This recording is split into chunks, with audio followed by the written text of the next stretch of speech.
जैसे कि बाइबल में लिखा है, जहाँ कहीं प्रभु का आत्मा है वहीं आजादी है। ये वचन परमेश्वर ने इस भाई के जीवन में पूरा किया।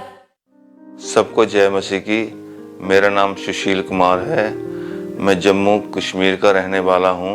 आज मैं अपने जीवन की सबसे बड़ी गवाही देने जा रहा हूँ। अब मेरी उम्र 57 साल की है। जब मैं 16 साल का था, हमारे बीच में एक लड़का था जो मेरे से उम्र में थोड़ा बड़ा था। उसके पिताजी शराब पीते थे और बोलते थे बहुत मज़ा आता है इसमें, और उनका बेटा सबसे कहने लगा कि हम भी एक दिन ऐसा करेंगे।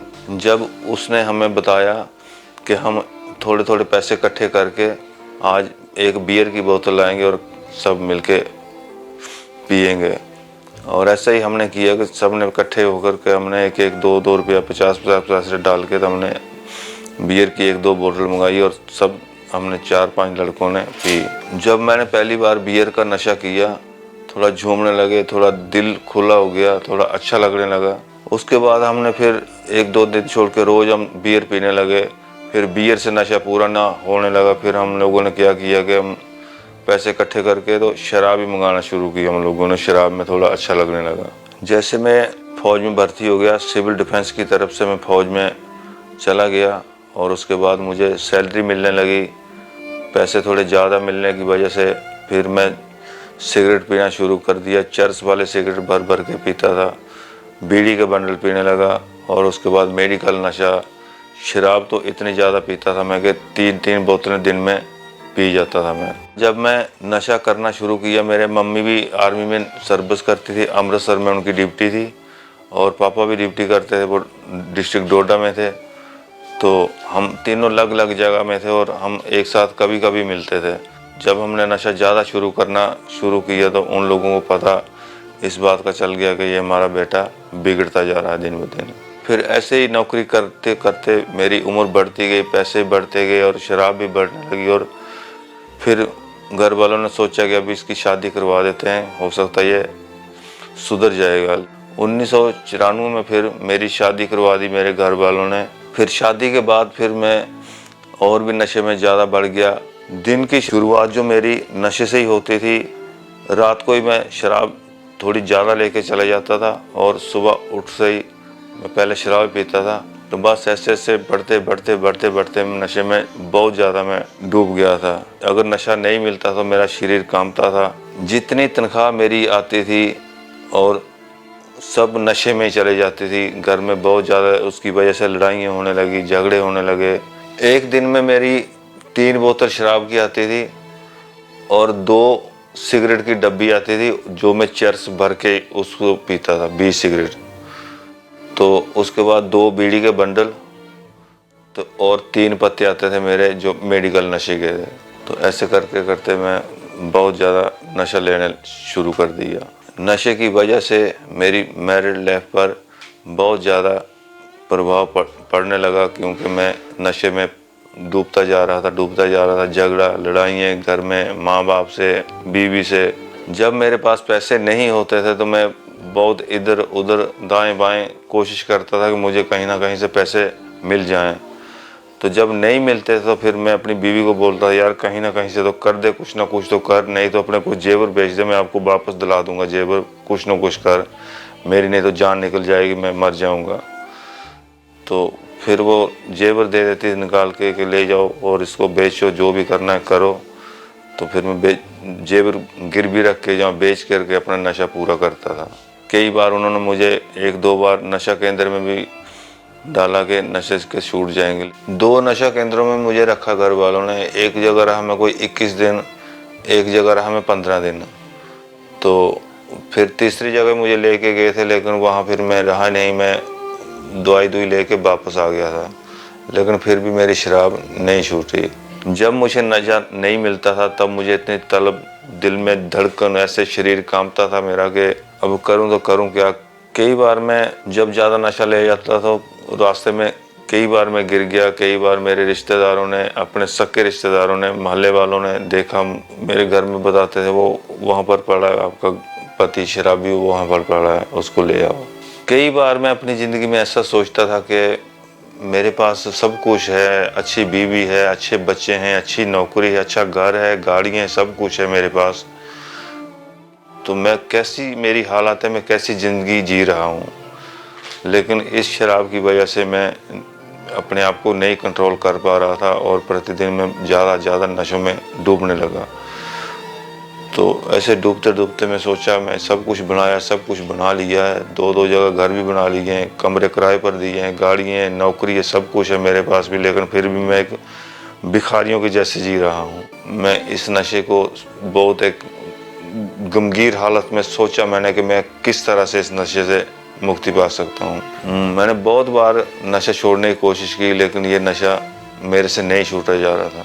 कई बार मैंने खुदकशी करने की कोशिश की कि मैं नहीं जीना चाहूँगा इस दुनिया में, क्योंकि मेरी ज़िंदगी हालत मेरी बहुत ज़्यादा बिगड़ चुकी है कि अब मुझे जीने का कोई अधिकार नहीं है। इसलिए मैंने ओवरडोज, शराब भी पी, नशा भी ओवरडोज किया और मेडिकल नशे मैंने बहुत ज़्यादा कर लिया कि मैं आज सुबह हो सकता मैं नहीं उठूँगा, लेकिन मैं बच गया। लेकिन मैंने 10 बार ये कोशिश की कि मैं नहीं जीऊँगा। फिर एक दिन मेरे मामू जी के लड़के ने, मेरे भाई ने मुझे बताया कि हम चले खामरा चर्च में चलते हैं। मैंने बोला कहाँ पर है ये खामरा चर्च? बोलने लगा जलंधर में है। वहाँ पर कितने लोग, कैसे कैसे रोग के लोग वो चंगे होकर के जाते हैं। इतनी देर के शराबी जो शराबें छोड़ जा रहे हैं, कैंसर वाले ठीक हो रहे हैं, लंगड़े चल रहे हैं, अंधे देख रहे हैं, मुर्दे जिंदे हो रहे हैं। मैं बोला ऐसा भी हो रहा है? तो फिर मैं उनके साथ खामरा चर्च में आया और सचमुच मैंने कई गवाही ऐसी देखी कि जो मेरे जीवन को हिला के रख दिया कि सच मुझे ये तो सामने मेरी आंखों के सामने हो रहा है। मेरे से भी कितने ज़्यादा शराब पीने वाले थे, उन्होंने भी गवाही दी मेरे सामने कि मुझे 6 महीने हो गए छोड़े हुए, मुझे 3 महीने हो गए छोड़े हुए, मुझे कितने दिन हो गए छोड़े हुए। फिर मैं खामरा चर्च के साथ जुड़ा रहा और लगातार मीटिंग को अटेंड करता रहा। फिर 25 दिसंबर 2021 में जब मैं Khamra church online meeting attend कर रहा था तो खुदा के दास ने नशा करने वालों के लिए प्रार्थना की। हर तरह का नशे का आत्मा चला जाए, हर तरह का नशे का आत्मा चला जाए। नशे की अशुद्ध आत्मा यीशु मसीह के नाम में इस बॉडी को छोड़ निकल जाए यीशु मसीह के नाम में। और जब मैंने उस प्रार्थना को रिसीव किया तो हल्का महसूस किया अपने आप को। तब से लेके आज दिन तक मैंने दोबारा नशा कोई अपनी ज़िंदगी में नहीं रखा। सब नशे मेरी ज़िंदगी से अलग हो गए। उस दिन के बाद मेरा नशा करने में बिल्कुल भी दिल नहीं लगा और मैंने जो घर में कहाँ यहाँ वहाँ आगे पीछे जो भी नशा छुपाया हुआ था तो मेरे घर वालों ने निकाल के मुझे दिखाया और मैंने घर से बाहर उसको फेंक दिया। अभी मैं कोई भी नशा नहीं करता हूँ और अपनी नौकरी बिल्कुल ठीक से कर रहा हूँ और जितने भी पैसे कमाता हूँ अपने परिवार में, अपनी बीवी, अपने बच्चों के हाथ में देता हूँ। आज वो भी बहुत खुश हैं और मैं भी बहुत खुश हूँ कि मैंने इस नशे से आज़ाद पाई। जो लोग नशे में फंसे हुए हैं, जो लोग नशा करते हैं, मैं उन भाइयों को यही मैसेज देना चाहता हूँ कि ये एक बहुत गलत चीज़ है। हम अपने परिवार से अलग हो जाते हैं, अपने माँ बाप से, अपने दोस्त यारों से, अपने रिश्तेदारों से हम अलग हो जाते हैं। ये नशा हमारे जीवन में एक ऐसा कार्य करता है कि हमें एक दूसरे से दूर कर देता है। और मैंने अपनी ज़िंदगी बचाई है तो मेरे खुदा ने मेरा साथ दिया। मैंने खामरा चर्च को अटेंड किया, उनके साथ जुड़ा रहा और मैंने इस नशे से आज़ादी पाई है। मैं चाहता हूँ कि आप भी अगर इस नशे से आज़ादी चाहते हैं तो ज़रूर आप भी खामरा चर्च में आइए।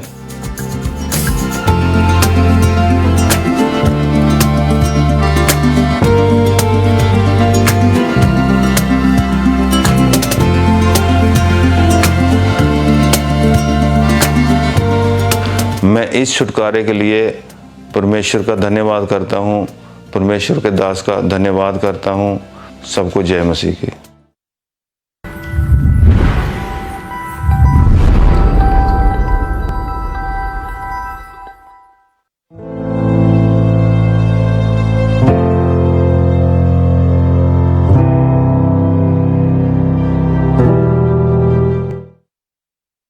जैसे जैसे कि बाइबल में यिर्मयाह 17:14 में लिखा है, हे यहोवा मुझे चंगा कर तब मैं चंगा हो जाऊंगा, मुझे बचा तब मैं बच जाऊंगा, क्योंकि मैं तेरी ही स्तुति करता हूँ। ये वचन इनके जीवन में पूरा हुआ। सारिਆਂ ਨੂੰ जय मसीह दी।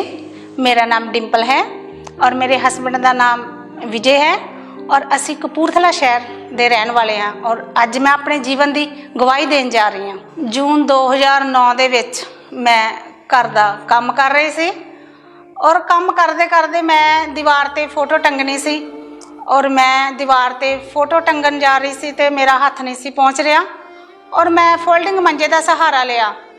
फोल्डिंग मंजे ते जब मैं खड़ी हुई फोटो टंगन लगी और फोल्डिंग मंजा फिसल गया और मैं बहुत जोर दे नाल नीचे गिरी। डिगन तो बाद मेरे बहुत ज़्यादा दर्द होंदी पई सी, मैं बहुत ज़्यादा तकलीफ सी, बहुत ज़्यादा उच्ची उच्ची रो रही सी और मेरा रोना सुन के मम्मी दूसरे कमरे चो आए और उन्होंने मैनू उठाया और बैड ते लिटाया। मेरे को लेटिया भी जा नहीं रहा सी, मेरे चूलियां तो लैके पैरों तक दर्दां शुरू हो गई।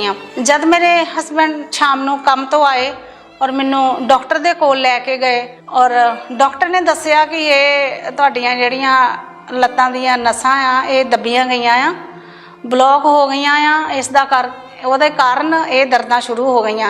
मैं काफ़ी महीने दवाई खांदी रही पर मैनू कोई फर्क नहीं पिया और मैं इंजैक्शन भी मेरे दर्द दे लगदे सीगे, मैं बिल्कुल चल नहीं पाती सी, मेरे लत्तां रुक ही जांदियां सीगीਆਂ।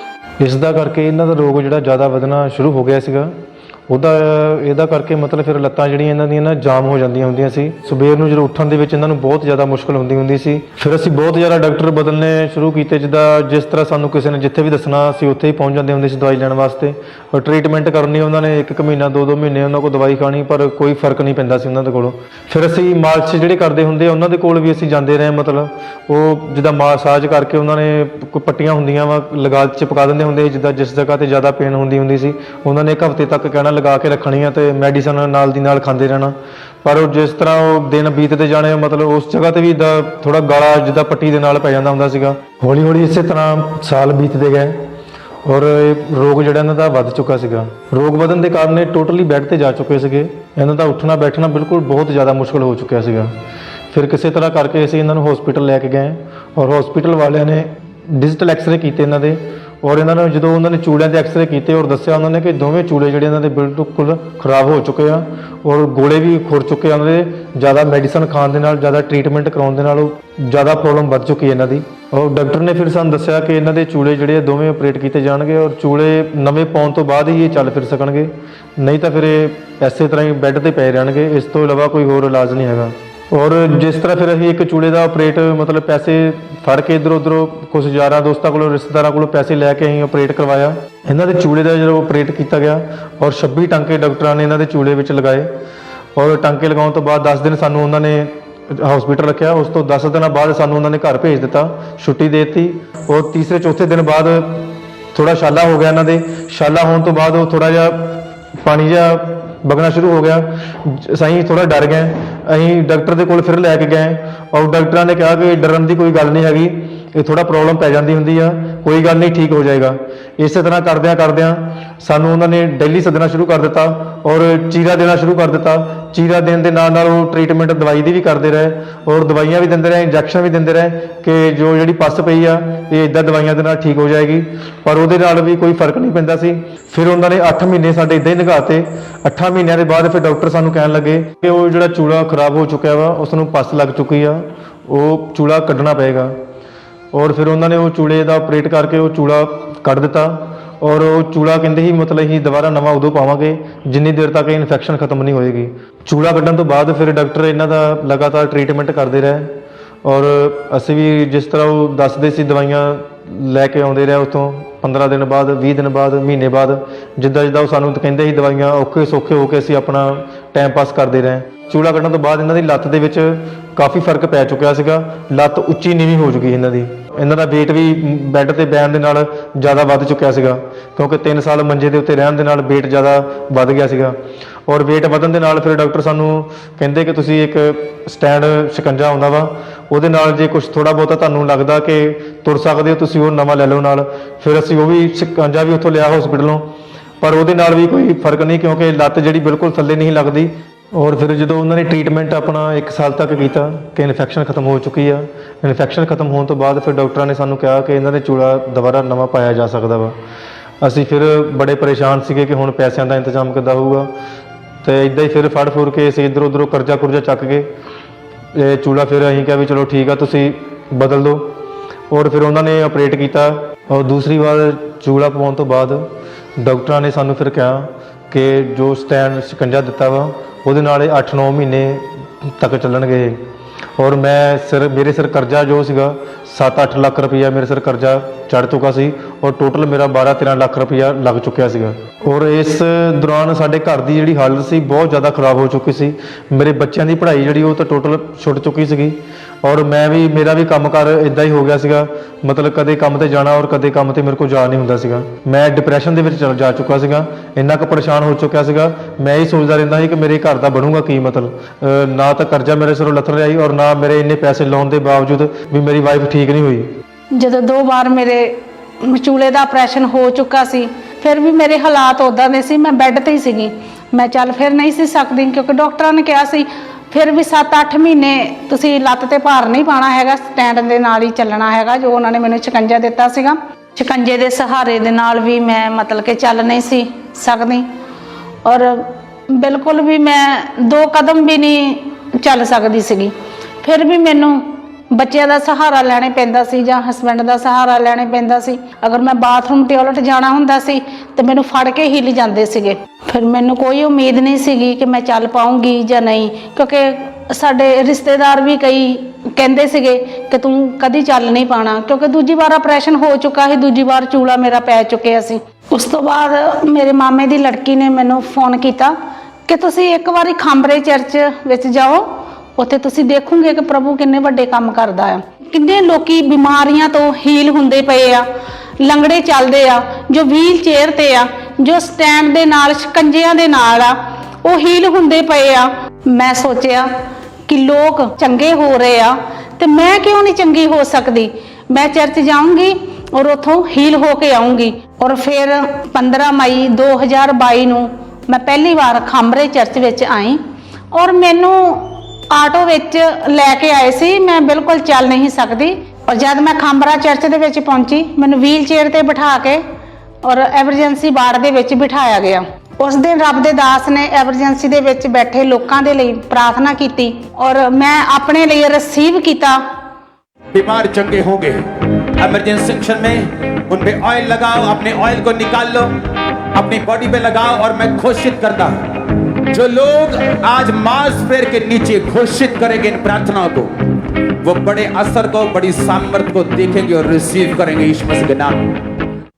जब मैं उस प्रार्थना ਨੂੰ ਪੂਰੇ ਵਿਸ਼ਵਾਸ ਦੇ ਨਾਲ ਆਪਣੇ ਲਈ ਰਿਸੀਵ ਕੀਤਾ ਤੇ ਪਰਮੇਸ਼ਵਰ ਦੀ ਆਤਮਾ ਨੇ ਮੈਨੂੰ ਛੂਇਆ, ਔਰ ਮੈਂ ਉਸੇ ਟਾਈਮ ਆਪਣੀ ਚੇਅਰ ਤੋਂ ਉੱਠ ਕੇ ਖੜੀ ਹੋ ਗਈ। ਔਰ ਮੇਰੇ ਚੂਲਿਆਂ ਦੇ ਵਿੱਚ ਜਿਸ ਤਰ੍ਹਾਂ ਕਿ ਮਸ਼ੀਨ ਚੱਲਦੀ ਪਈ ਆ, ਇੱਕ ਵਾਈਬ੍ਰੇਸ਼ਨ ਬਹੁਤ ਜ਼ਿਆਦਾ ਹੋਣੀ ਸ਼ੁਰੂ ਹੋ ਗਈ।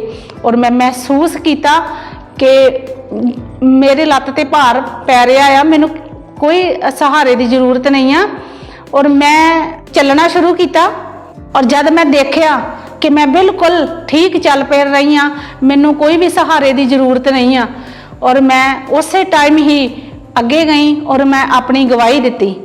पास्टर जी 13 साल पहले ये बहन गिर गए थे, कहते दोनों चूल्हे टूट गए थे, 2 ऑपरेशन भी हुए, लेकिन फिर भी वॉकर के सारे चलते थे, बिल्कुल चल नहीं पा रहे थे। लेकिन आज जैसे विश्वास के साथ आए और प्रेयर हुई, तभी खुदा की आत्मा ने छुआ, वॉकर को छोड़ के ये बहन चल पा रहे अभी।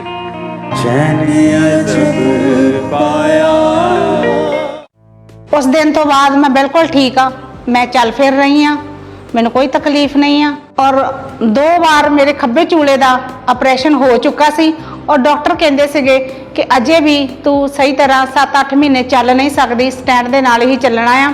और परमेश्वर ने मैनू चलण की सामर्थ दी। हुण मैं पूरी तरह ठीक हाँ, वॉकर तो बिना मैं चल फिर पा रही हाँ, पूरा प्रॉपर घर का काम कर रही हाँ। मैं बहुत खुश हाँ, मैं अपने बच्चों च बहुत खुश हाँ। जो लोग बीमार आ, जो हॉस्पिटलों च बीमार आ, घरे बीमार आ, जो पूरे बैड ते आ, नहीं चल फिर सकते, जो परेशानियां च भी आ, मैं उन्होंने यह दसना चाहूँगी कि प्रभु यीशु मसीह ही डॉक्टर है, जीजस डॉक्टर, कि किस तरह उन्हें मेरी जिंदगी च काम किया और प्रभु यीशु मसीह ने जिस तरह मेरी जिंदगी दे विच वड्डा काम किया आ, मैनू चंगिया किया आ और वो तुहानू भी चंगा करेगा।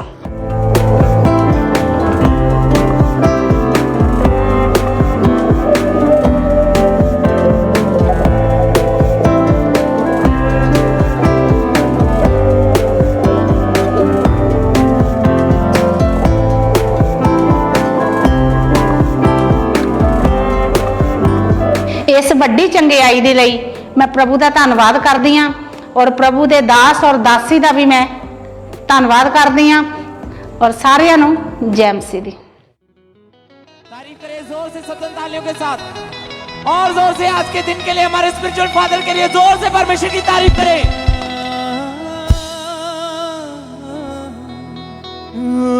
हाथों को हम उठाते हैं तेरे